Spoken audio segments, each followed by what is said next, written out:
Merci. Comme vous le savez, chaque année, sur l'ensemble du territoire sénégalais, on s'arrête un jour pour faire le point sur la tuberculose. La tuberculose à Sédhiou, c'est 228 cas cette année, avec un taux de détection à 103%, malheureusement avec un abandon de 6%, qui montre que la tuberculose est toujours présente dans la région et que les agents font beaucoup d'efforts pour détecter les cas au-delà des cas estimés. L'une des leçons également qu'on a eu à apprendre, c'est que c'est bien de détecter les cas, mais l'idéal est de les prendre tout au long du traitement et aboutir à leur guérison.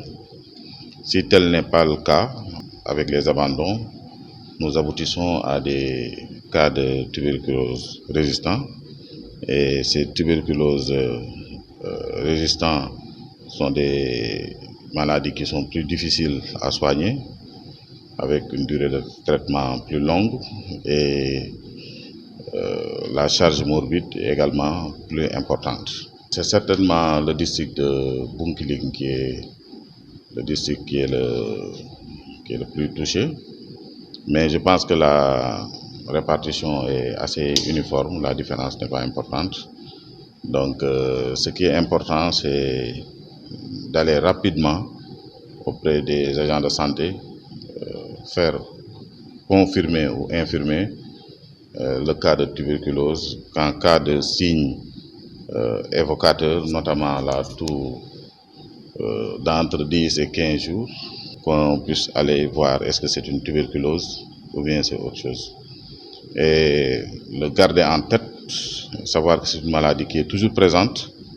On voit de moins en moins de cas de tuberculose, mais la maladie est bien là. Et c'est un jour où tout le monde doit s'arrêter et pour attirer l'attention des responsables de communauté, notamment les maisons d'arrêt et de correction, les écoles, que ce soit le primaire ou le lycée, les grandes entreprises, pour juste attirer leur attention en cas de symptomatologie évocatrice pour qu'on puisse faire la détection. Sachant le poids de la contamination et la rapidité de la contamination de la maladie, c'est bien que ces responsables d'entreprise et ces responsables de structures recevant du public puissent être informés et sensibilisés pour faire en tout cas les diagnostics et la démarche de recherche de soins très rapidement. Comme vous le savez, la plupart des maladies qu'on dit entre guillemets honteuses ou gênantes, c'est la perception de la société.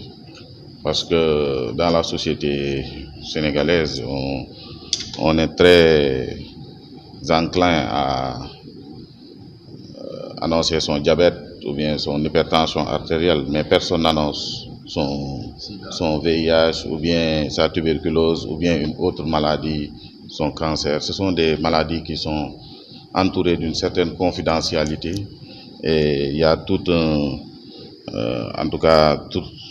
sortes de croyances qui entourent ces maladies, alors que ce sont des maladies qui sont mieux connues et qui sont guérissables pour la plupart.